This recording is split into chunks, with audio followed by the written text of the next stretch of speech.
Hey, good afternoon. My name is Sherman Crancer. I want to say, hey, welcome to our next edition of Voice of the Microsoft Partner. Sadly, after, gosh, we have 56 months in a row of doing this, I will not be able to be here today. It is my 50th birthday coming up. And my wife actually scheduled a nice 4-day weekend that happened to start tomorrow, or actually today on Friday. And so I can't make it here today, but we've got a great lineup for you. We have Andres Oseguera, who's going to be our main facilitator for the day. And we also have Andrew Boe from Microsoft, who's actually the chief architect of this new SMB path for Microsoft partners. So excited about this. I've been working with the team quite a bit and saw the questions, and I think it's really going to be a great effort today. Really look forward to this, so just have a great day, have a great weekend, and hopefully this show is really fantastic. So thanks again. Have a great day. Bye-bye. All righty. Well, welcome everybody. Might be a unfamiliar face for some of you here on the call today. Like Sherman mentioned, he was unable to make it, but that doesn't mean we can't come with some great information and some great content here for everybody to consume. So really excited for you all to join us. As we always say, feel free to introduce yourself in the chat window. Let us know who you are. Take this as an opportunity to network with one another and really get to know each other in this community. I am Andres, Director of Partner Alliances here at the Crancer Group, and I am joined by the one and only Mr. Andrew Boe. And so, Andrew, I just wanted to pass it over to you here just to give a quick introduction to everybody, just to say hello. So, over to you. Hi, good morning, good afternoon, good evening, no matter where you are in the world. My name is Andrew Boe, so I'm the Director of Partner Strategy for small and medium businesses at Microsoft. That's my day job. I also have AVD and Windows 365 in the afternoons and evenings. So the best way to think of me is partner bubblegum for SMB partners. Everything from partner capability, capacity, performance, through things like solution partner designations, specializations, different incentives programs that all aligns through me. So look forward to being here with y'all today. Absolutely. Thanks again, Andrew, for the time. I think everybody's going to be able to take some great content from here today. Just to give everybody an idea of the agenda, we're going to be having a great conversation here with Andrew for the majority of this conversation. We'll be having some slides as well, additional content that you can actually use. They're live. The links work right away if you want to, take a look at some of these things. We'll also be bringing in the team from IT Exchange here to talk a little bit more about some potential acquisitions that you could be getting involved with. So, with that being said, let's dive right in. And so, Andrew, I've got my first question for you. I'm actually going to have my team send out a poll here at the same time while I'm asking you this question.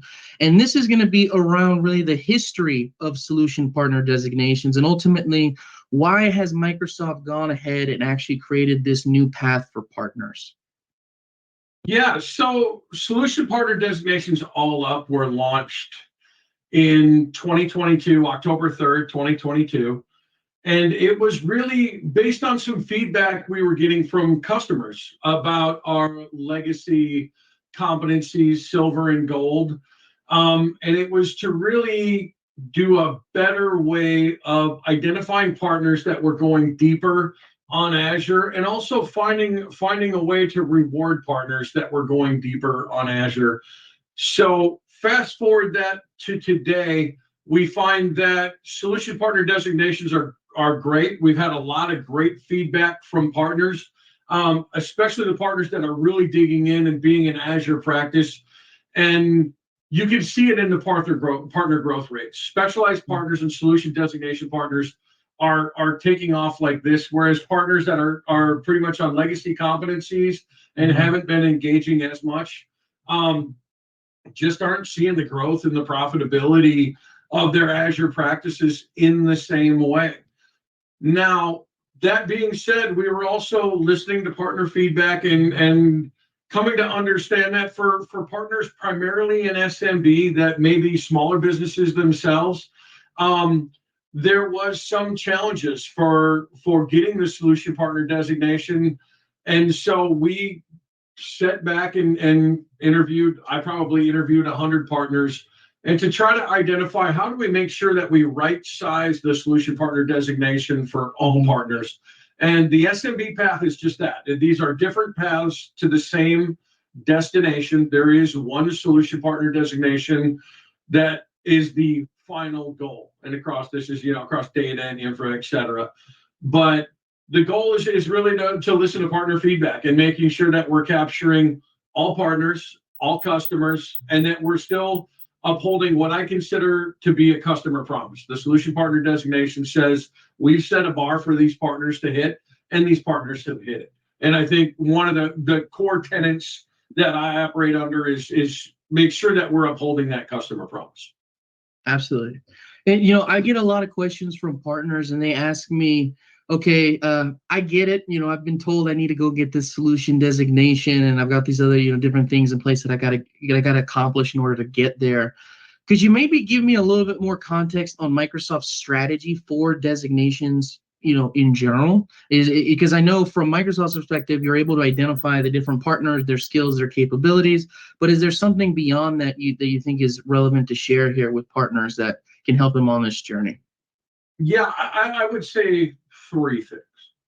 And none of these are temporal statements, but I will say from a snapshot of right now, solution partner designations, solutions partners help us as Microsoft identify partners that are really growing, that are digging in, that are delivering positive outcomes with Azure. And believe it or not, that's really challenging. I mean, we obviously have a vast and diverse partner ecosystem. So finding a way to help identify which partners we can invest in, which partners are growth levers for us, is extremely important. I would also say going forward, we're going to continue to invest in partners that are investing their time and their business practices in us. There's no question that Microsoft can do what no other company on the planet can do. You need a little Okta and a little bit of Zoom and a little bit of all these other companies spun in together to do what we can deliver from a customer outcome with one door to step through and one aperture. But we need to make sure that we're identifying those partners and we're delivering skilling to the right partners, and we're helping partners deliver that customer promise. So it helps us forward-looking identify those partners. And then I would say the third and more future part of that statement is, as we or I continue to think of how we're going to accelerate in the SMB segment, it's how we're probably going to look at different levers that we can invest financially in partners as well to drive partner outcomes, whether it is co-funded marketing programs or different, I guess we could go through a list of levers, and it is, quite frankly, one of the most important things is it is the aperture for specialization. You must be a solutions partner designation before you walk down the door to specialization. Love it. Now, I think that gives a lot of context, hopefully, to tell the story. What's the point of doing this for partners? Now, let's get a little bit more into maybe some of the details and some of the differences. Sure. I was hoping maybe you could give some context to the group here in terms of the differences in the previous path for SMB and enterprise, right? How are they different? And ultimately, how does that change the partner? Yeah, I think definitely. It doesn't change the partner. I think we'll probably get into some more detailed slides, but the all-up construct is two things. Believe it or not, I don't have a way to look into a partner and know if that partner has 50 employees or 5,000 employees, right? Or 5 employees. I do know the size of their Azure practice, and I know what customer segment they predominantly operate in. So we opened up the SMB path to partners that have a smaller Azure practice that primarily operate outside of the enterprise customer segment, meaning outside of the strategic accounts. So if you're a partner that has 5 employees, but you only have one customer and that customer is Coca-Cola, the SMB path is not for you. You're clearly an enterprise-focused partner. I think that where we looked at is two things: the size of customer deployments. And believe it or not, we did a ton of interviews and there was a ton of data that we really look through to understand what is the right inflection point. So we reduced the deployment size to make partners eligible for the SMB path. And the thing that we spent the most time with and the most data analysis on was really skilling. And the funny thing is the skilling part is where I actually feel the strongest on the SMB path. If you're this giant partner with 50,000 employees, you're going to get there in your sleep. You're going to have enough employees that have enough certs that the skilling part's not worth it. But from a customer standpoint, I don't want to say not worth it, but it's just you don't have to worry about it. You're going to make it. But if you're a smaller partner, you're looking at your staff saying, "Hey, I need to take people out of the field and invest in them and get these certs." But if I look at it from a customer perspective, I also say that as a customer, you're much more likely to run into technical teams that have Azure certifications, that have had Azure training in a smaller partner, just by the law of large numbers. But we want to make sure that we're making that path basically accessible to them. So that's really what we tried to do. Got it. No, I think that gives a lot of context. And I think, we've been looking at this from the Microsoft angle, which is obviously very important. But also, I'd like to maybe switch gears just a little bit here from the partner perspective. You touched on it a little bit earlier on the second question, but when it comes to these designations and how it impacts their relationship with Microsoft, what potential do you think a partner should expect or be looking forward to in their pursuit of these designations? Yeah, I think the first one really is the benefits package. Okay. And that's definitely how we're going to align with the internal use rights, et cetera, that are available for solutions partners. I think the second thing you're going to see now and in the future is growing assets to increase customer reach and how to co-sell with Microsoft. Microsoft sellers, whether they engage with partners, with customers, they're going to look for specialized partners and solution designation partners to engage.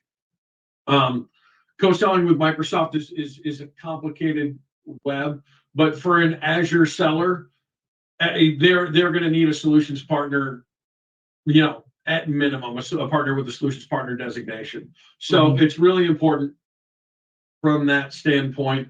And I would say the other, and we'll get into this, is, of course, access to specializations. It's the aperture you must blow through, as I mentioned previously.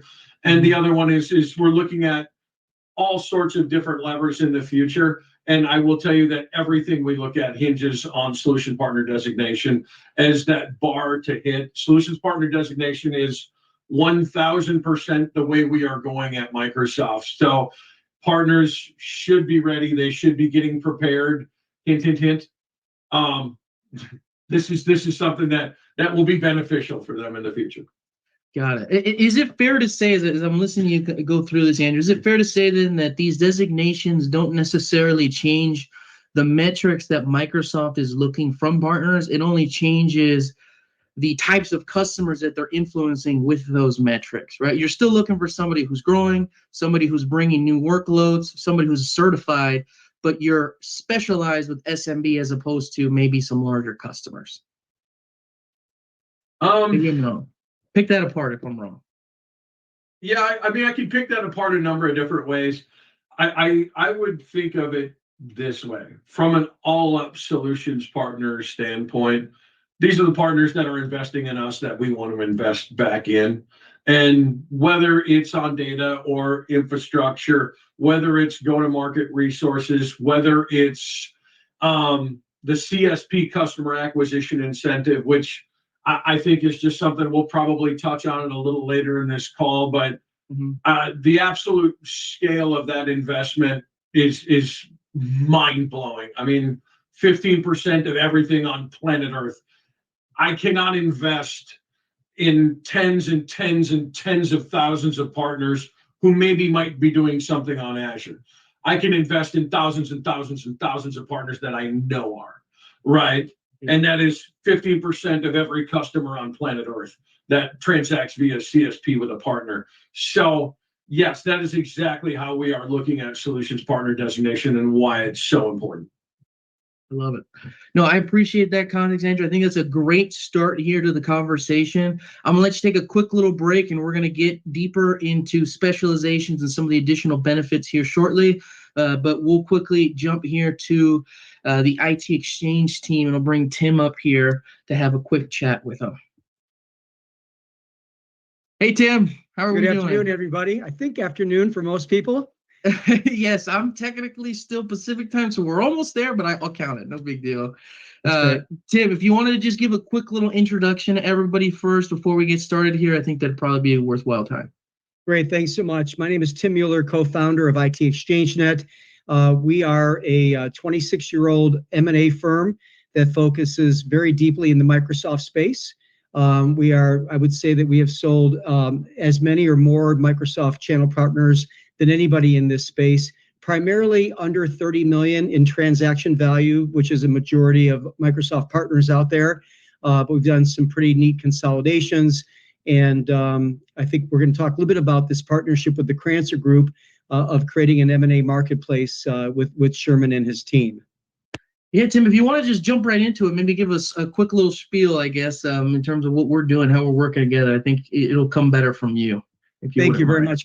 Commercial message, and thanks everybody for your time today. So we have, over the last 5 years, after hiring a data scientist, built a global database of buyers, 85,000 strong, private equity firms, strategic buyers, family offices that are seeking acquisition growth with a big emphasis on Microsoft. It's funny because in the last 26 years that we've been doing it, it's been a little bit wavy with Microsoft partners. Sometimes it's white hot, sometimes it's a little bit lumpy.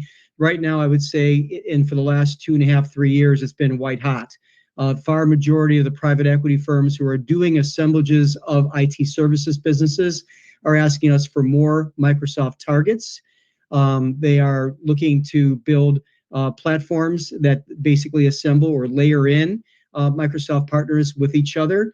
And for that, it's really interesting. And then also the strategic buyers. So think the DXCs of the world and even the Accentures and KPMGs, but smaller Microsoft channel partners, 50 to 80 million in revenue, they have shareholder pressure. And they cannot typically grow more than 10 to 15% per annum without making some acquisitions.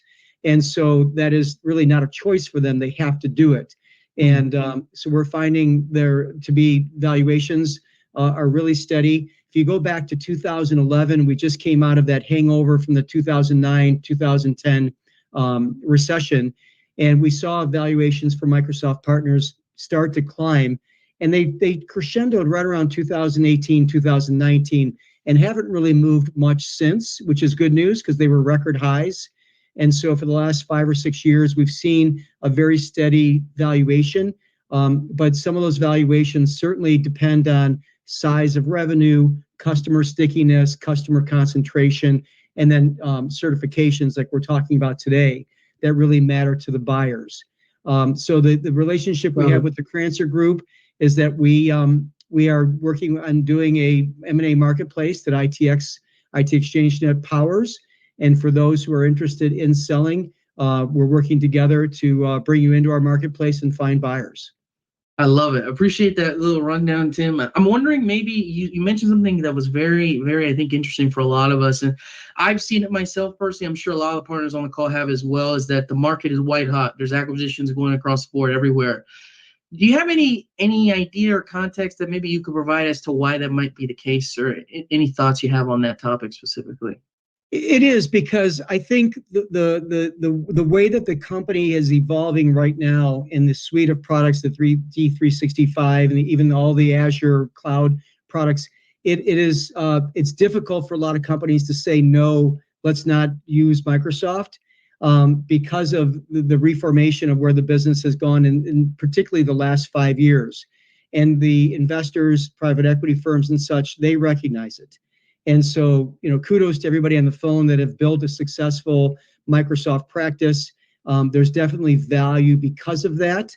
And I do think that there's a term in our business called accretive value.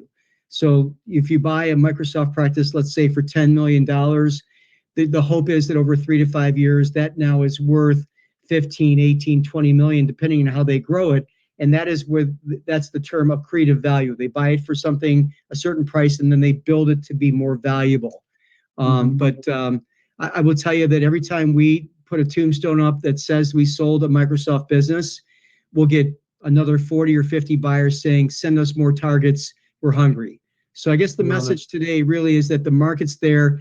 There are more buyers than sellers, so that is a seller's market in our view. It wasn't that way in early 2023. It was a little bit of a tough year for interest rates, inflation, but private equity has almost $1 trillion in dry powder that has to be deployed. And then we mentioned the strategic buyers have a lot of shareholder pressure. So this is, if you've thought about testing the waters to go out and sell, or if you want to grow by acquisition, this is a good time as well, because you should be able to achieve that accretive value if growing by acquisition is part of your strategy. Awesome. And a couple more questions for you, Tim, is I think a lot of people are probably thinking the same thing here. How do I prepare for an exit, right? If I'm a partner, I've been putting in 10, 15, 20 years in this business, and I'm just exhausted. I'm ready to cash out, and I want to go take some trip to the Bahamas. How do I prepare my business so I can value it as much as possible and get the right purchase price I'm looking for? Great question, Andreas. Two ways. One is that we have, through the Crancer Group, a free complimentary program called Ready, Set, Go, which is a readiness assessment where we look at your succession planning, your financials, your marketing, and we could help determine whether or not you can reach the maximum valuation. So that's something that if you contact the Crancer Group, we can put that together. It takes about 45 minutes to go through with an NDA that we sign, and then we'll give you a scorecard on different areas that we think you should either work on or thumbs up that it's time that you could sell. Secondly, and maybe something more confidentially, is to take a look and talk with your accountant books through the lens of a buyer. Have him or her come in and do an audit, a light audit, to see if they were representing a buyer, what are the areas that need to improve, at least on the financial reporting, because a big part of it is that they're going to assess, what your messaging is to the marketplace, what your offering is, where your certifications are, but where they really dig in deeply are the financials. And even if you've got a background in accounting or finance, it's better to have a clean vision from a third party, take a look and give you some ways to perhaps better, prepare your financials so that when due diligence comes, you're not driving the price down, but you're able then to maintain the valuation of your business when they really start looking at it. I love it. No, this has been great, Tim. I always get really excited when I speak with you about this stuff because I think it's an amazing market. I think it's really exciting. Or maybe last little thing, is there any type of number or figure or almost equation that our partners could take away from here saying, oh, X times revenue, X times EBITDA, just to kind of have a rough calculation in mind, maybe what they should be looking for? Do you have any thoughts on that? So most valuations are based on a multiple of adjusted EBITDA. And that is where you have add backs. Again, talk with your accountant. We also have a list of add backs that are traditionally accepted by buyers that allows you to increase your EBITDA number and then have the multiple of that. Where the exact multiple comes out, I would be disingenuous if I gave you a range here because there are so many variables, whether it's the size of your customers. If you've got a customer over 25% of your total revenue, that will decrease valuation because the risk is higher. If you have a certain number of either certifications as a practice or specific employees that are highly certified, that pumps it up. If you have logos of customers that have had stickiness over the last 5, 10, 20 years, that also is great. Low turnover of employees. So you kind of mix in a lot of variables to say, is the business worth 6 times adjusted EBITDA? Can we get 8 to 9 or maybe top off at 10? And then revenue size. That's the other thing that really matters a lot to buyers. If they could pick up a company that has strong revenue with really good customers that they can cross-pollinate or cross-sell other Microsoft offerings into, that also increases valuation. So we're happy to meet for free and talk with some of the variables and give you a back of the napkin valuation that we think we could achieve if you want to test the water. I love it. No, this has been great, Tim. Always appreciate it. Anything about maybe where they can learn about the marketplace and any information they could look for that you wanted to share here? Any last closing thoughts for us? Yeah, I think Reva could put the link over to what you're seeing on the screen, which is the Crancer Group M&A Marketplace link on the website. And that has a way to learn a little bit about it and then submit your name and number. And our team collectively with the Crancer Group will guarantee that we'll be back to you within one business day to talk. And I think that's the easiest way to learn more. I love it. It's always a pleasure, Tim. Appreciate the time. Thank you so much. Always a fun time. So we'll talk Great soon. job today. Thank you very much. We'll talk to you Thanks, soon. Have a Tim. good weekend. Thank you. Same to you. All right. Andrew, we're back. Am I back on duty? That's right. That's right. So let's go ahead and let's jump back here into our conversation that we were having on solution designations and specialization. You could go to the site. Thank you, Reba. First question I have for you. There's different benefits between solution partner designations, specializations. Can you talk through this benefit slide, really showing the differences between, a normal solutions partner and then potentially something a specialized partner could expect? Yeah, so a specialized partner wouldn't be on this slide, but these are the sorry, I'm laughing at the chat. These are the benefits that come with the solution partner designation across digital and app innovation, data and AI, and infrastructure, whether it's the bulk production credits, test dev credits, Visual Studio licenses. Some of these are awesome, and I've thought about these, and there's obviously a program team that owns these. So I'm always interested in feedback from partners. Is this enough? Is this too much? But I think if you add that up, I don't know, I've never added it up, but I will tell you the programs team basically highlights that's about 400,000 in benefits if you would add that all up over the course of the year. So I'm happy to touch on this slide as well, or was there a question? Yeah, if you wouldn't mind, that'd be great.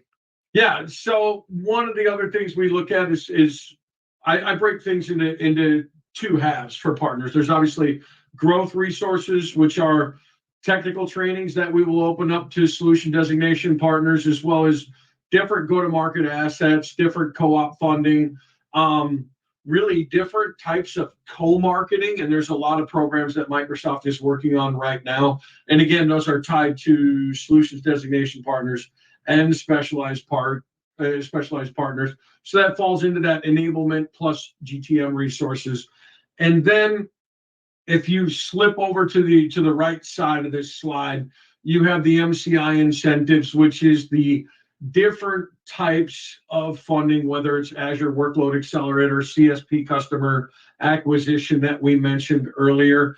And then when you get into the Azure migration offerings that are available for now to specialized partners, those basically are up to 100,000 per migration for $1 million opportunity for post sales, and then there's some for pre-sales. So I'm imagining we'll touch on that a little bit later. But partner-led AMM is positively the fastest, coolest rabbit that Microsoft has ever launched for helping partners. And there's the slide. Yeah, for helping partners migrate to Azure. It is so much money.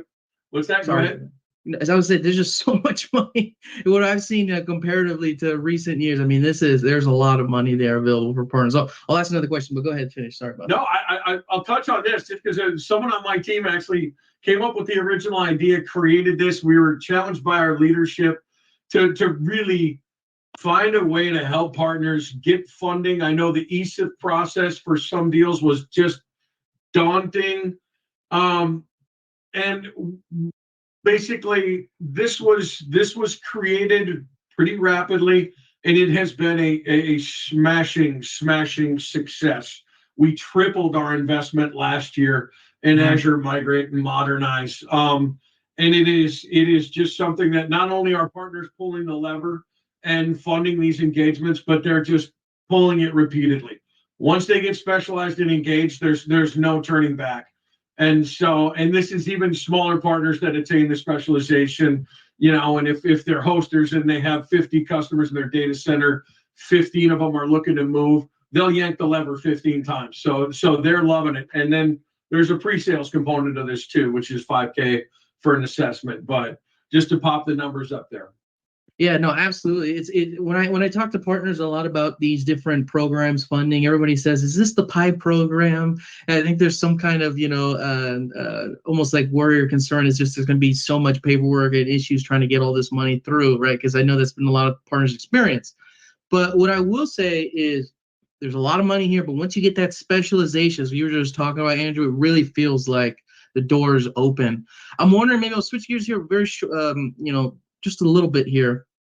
From Microsoft's perspective, how do they want partners to leverage these, in terms of their overall strategy with customers? Do you have anything or thoughts that you can share there in terms of, is this with every single potential customer that you've got? Is this for specific types of customer that they're looking to drive? Any thoughts that you can share with the group? For me, it's for any workload that qualifies. I mean, if you're a specialized partner, we highlighted AVD, Azure Virtual Desktop in this instance, but if you have a customer that has Horizon, has Citrix on-premise, has some sort of home built, RDS or VDI solution, and they're looking at moving that to Azure, we absolutely want you to engage in these programs, do an assessment. If the workload is eligible, find out what that ACR value is going to be for the first year and pull the lever. I mean, getting approvals for Azure Migrate and Modernize takes literally minutes. As long as we can find a customer ID, and then once the workload's marked complete, basically we reach out to the customer, make sure the work was done and they're satisfied, and it's funded. So it's extremely fast, and I think it fits customers really in that sub-enterprise segment very, very well. But I also think for partners, I mean, this really is something for you to take to your customer and say, and by the way, Microsoft will invest this much into the migration into making this work. And it's stackable with things like Cloud Migration Factory. So, by the way, I'm throwing a lot of information out because I'm really passionate about the subject, but all this is available. I think we can share some information later as well. I think people are sometimes going, "What? Cloud Migration Factory? Pre-sales assessment? What are we doing?" It's funny. I actually get a similar question. I'll just quickly highlight this. A lot of partners ask, can I utilize MCI engagement, AMM funding along with ESIF? Is there any rules of engagement there that somebody should be aware of or keep in mind? Do you know if they stack? Yeah. So ESIF is basically any end customer investment funding. MCI funding is a separate bucket, but you should not be double claiming the same workload. There's a couple of reasons for that, but generally speaking, you'll be in compliance, trouble because we've already asked you if you're receiving other Microsoft funding for this workload. That being said, there are situations, I'll give you a common one that we run into, where there is a migration, it's a large data center evac, and maybe a portion of that is a specific application that needs to stay on VMware technology. So it's going from VMware on-premise to Azure VMware Solutions. And there may be a separate SOW, and there might be an Azure Migrate and Modernize partner-led engagement for moving that particular workload. And it is a separate SOW from this giant data center evac. So it's funding for that particular workload on AVS or AVD. Got it. Okay. Makes total sense. I think that'll help a lot of partners here in case they had that question. So let's move to the next slide here, because what I wanted to go through next was get a little bit more detailed around really the dollars and cents of where the money's coming from for these different incentive programs. Would you mind walking everybody through, Andrew, some of these different pieces? I know you highlighted the new customer ad incentive, which is, like I say, it is incredible. So I don't know if you want to just touch on that briefly for everybody here. That'd be great. Yeah, I think one of the things I run into a lot is some partners are really clear on how they're getting paid and what they're getting paid, and some partners aren't. So basically within the MCI incentives guide, I know it's like 1,000 pages long and it's hard to look through, but within CSP, there's Workload Accelerator, there's CSP Customer Ad, and there's CSP Consumption Motion. And roughly 4%, 2%, and then 15% I know there's different accelerators for different workloads that stack on top of this, but I think the one I want to highlight is the CSP customer add, the 15%. It's when a customer generates ACR for the first time as a partner, it's eligible for a 15% incentive. That's any workload on planet Earth for partners that have solution partner designation. I think the CSP motion, the Azure consumption motion, and the workload accelerator, it would be good for partners to jump into the MCI incentives guide and unpack those. But basically, specific workloads get an accelerator, and then there's just a 4% consumption incentive on everything else. And this is everything in those right or in those left 3 columns on the slide. But I think on the next slide we have a really cool example that always kind of gets partners' attention. Yep.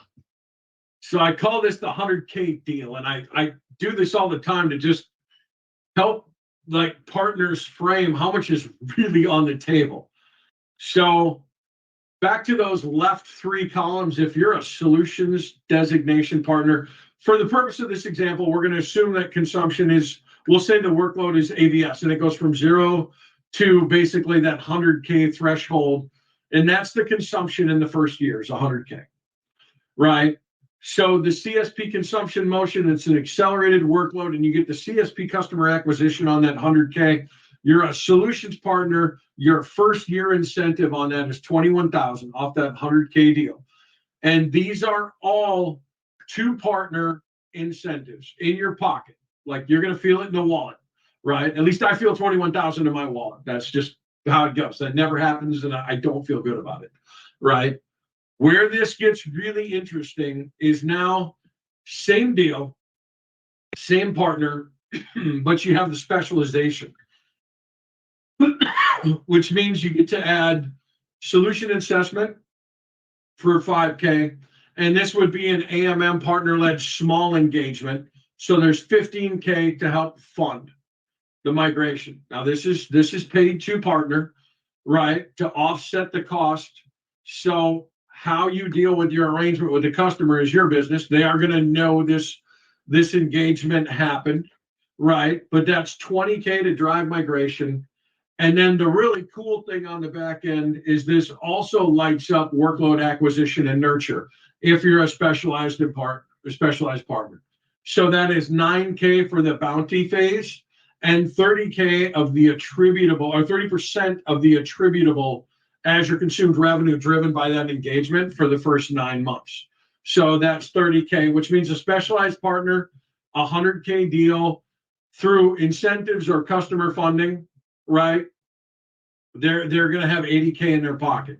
Like I can't make it free, but I can't make it better either. At a certain point, we have to keep the lights on, right? Data centers are hungry, but I think that we have juiced this as much as we possibly can. And usually for most partners, they look at this slide and they're like, okay, we're leaving some money on the table here from, workloads that we're doing.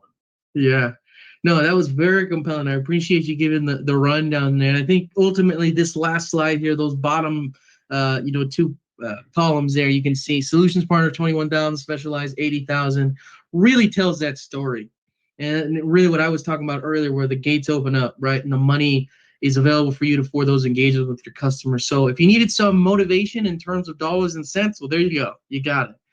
I'll give you one from the Microsoft perspective too. Yeah. Like when I look at partner growth, you have your legacy partners, they're growing like this, and then partners get the solution designation, they're growing like this. When partners get the specialization is when they take off and they're running. Like a lot of times those are the ones that are chomping at the bit for us, hey, more deals, more workloads. They're really developed those relationships with Azure sellers. They're passing workloads back and forth. Deals are coming. It's like the specialization seems to be kind of that kind of inflection point where they're really starting to see their practices grow.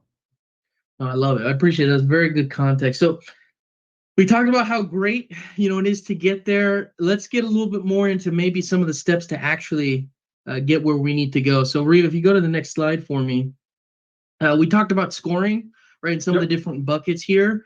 Could you give everybody here a little bit more context in terms of these metrics and how Microsoft is scoring this when they're looking at partners?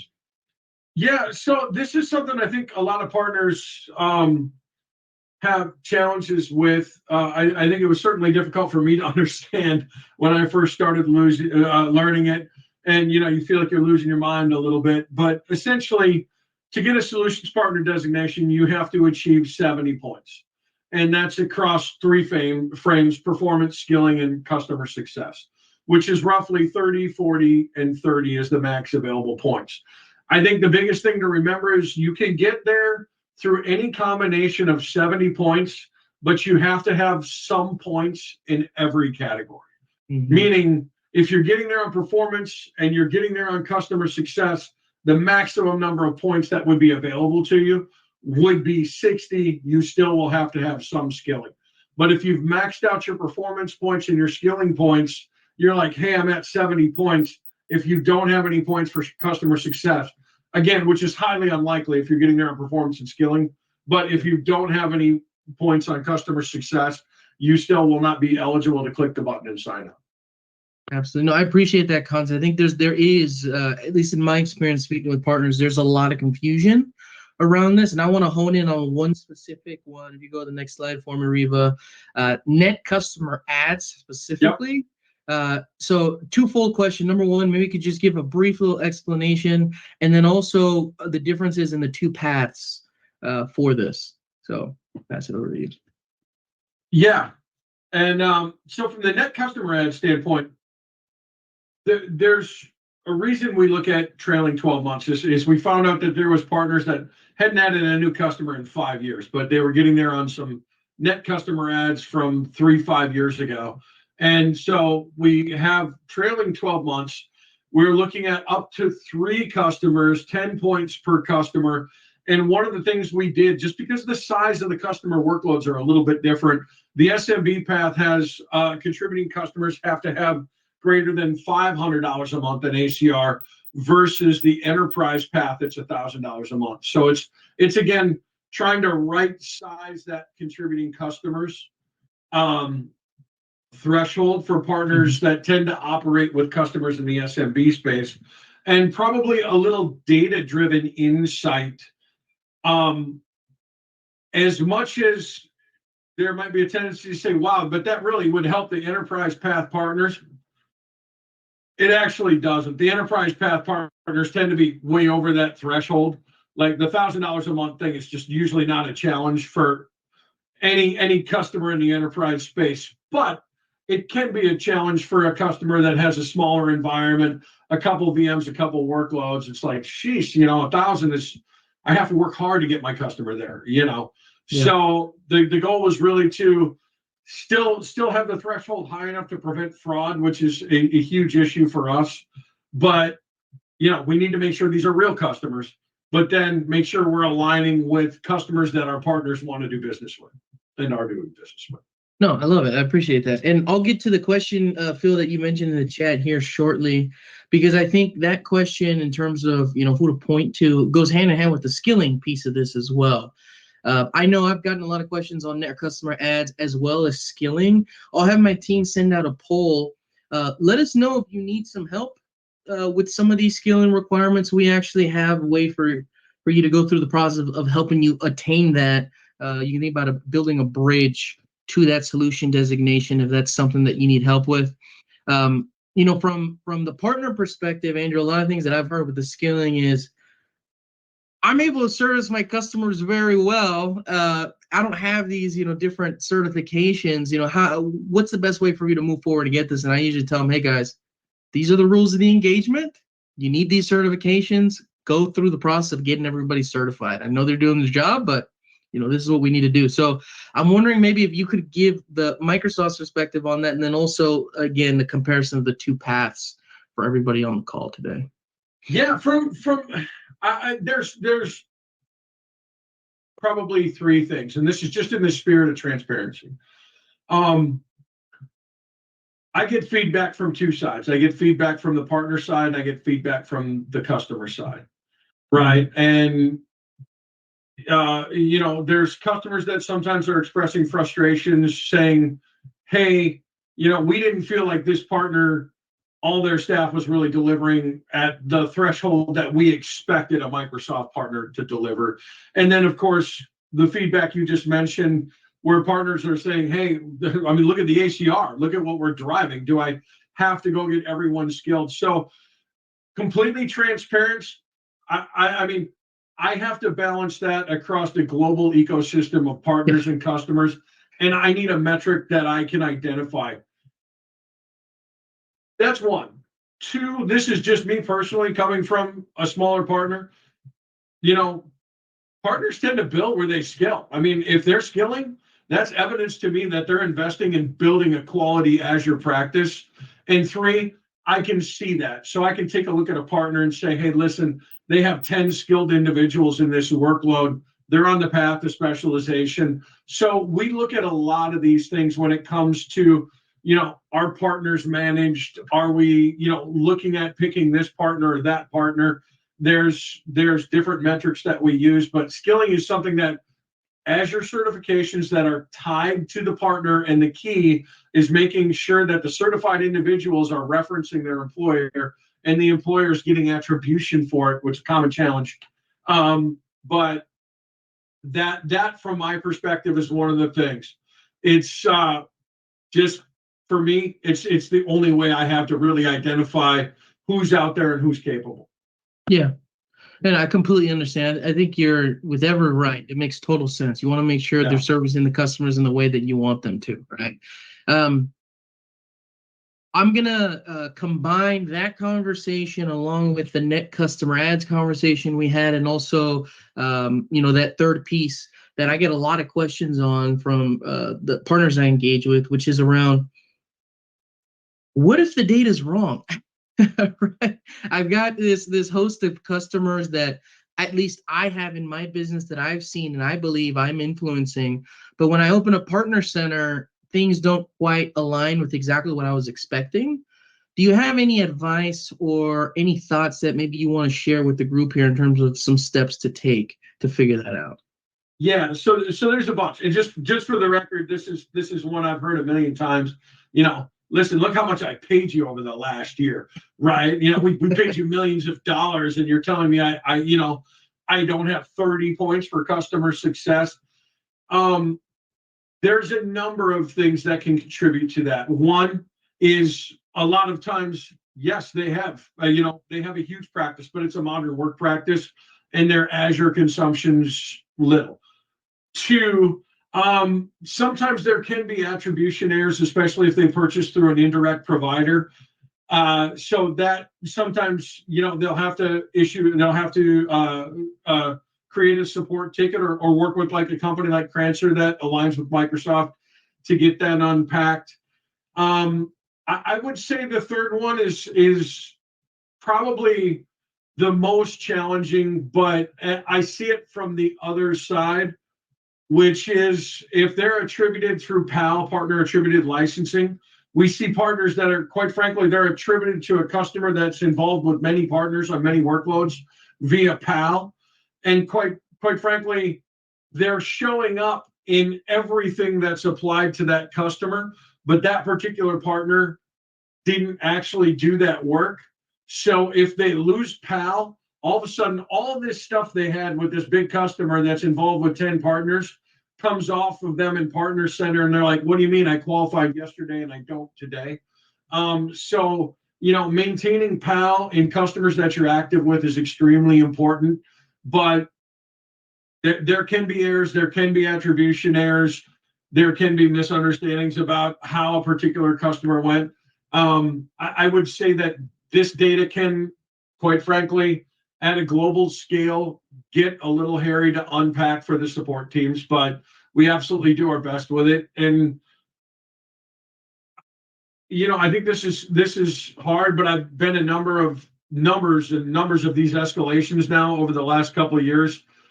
Transparently, I would say that there's usually an identified cause that we can get to pretty quickly. About 97, 98% of the time. I only remember a couple where the partner legitimately was doing the work and for some reason wasn't getting attribution, And that was mainly just some sort of data hiccup in their relationship with an indirect provider. Love it. No, that's great, Andrew. I really appreciate that. I think that's going to be helpful for a lot of the partners here today. We've gotten through the majority of the questions. I did have a question here in the chat, was a little off topic, so I wanted to save it till now.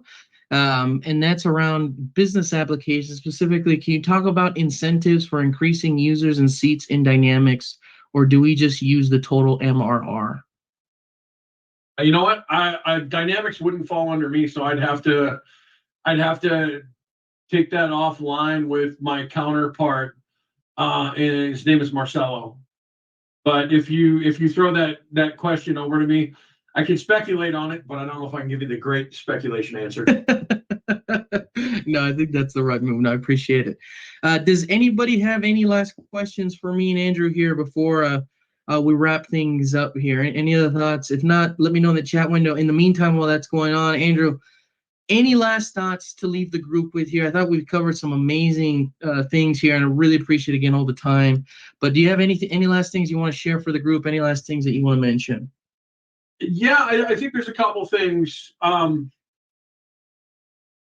investing pretty heavily in the SMB partner ecosystem. Actually, incredibly heavily. You can see it with the CSP, customer acquisition incentive, which quite frankly is a kind of a knee-knocking one to go in front of the board at Microsoft and be like, by the way, I want to give everybody 15%, and just see everybody's jaw drop. Fortunately, the incentives team had to go do that. We just aligned on strategy on it. But those are big ones to go ask for. The things that we're doing to drive specializations in SMB partners, help partners align on solution partner designations. Absolutely, Microsoft is pouring on the gas in this segment. The second part of this is, of course, AI. We I think caught everybody a little off guard with how far along we were with AI. We're continuing to chug forward.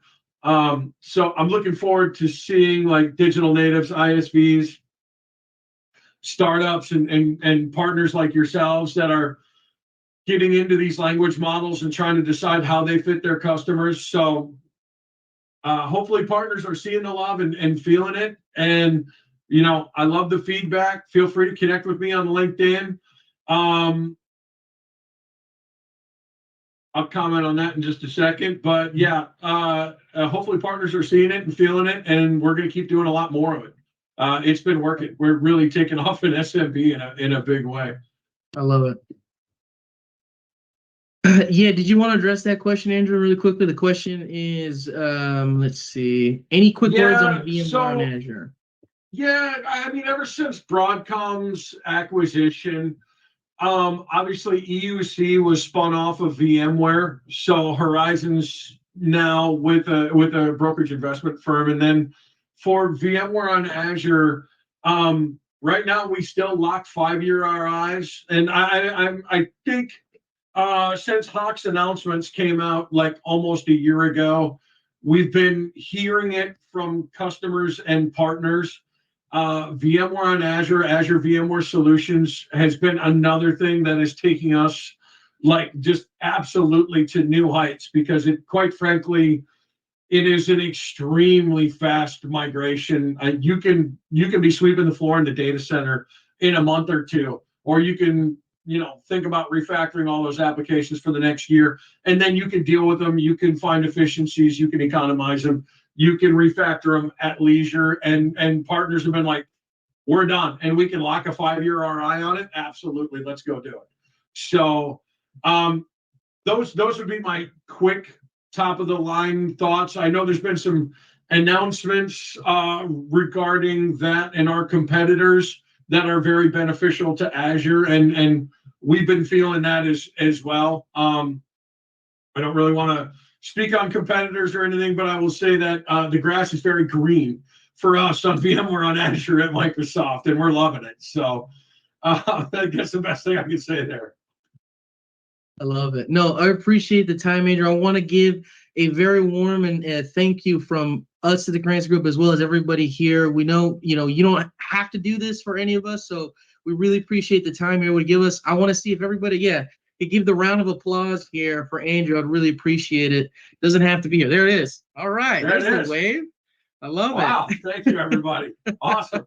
Awesome. Very Group. cool.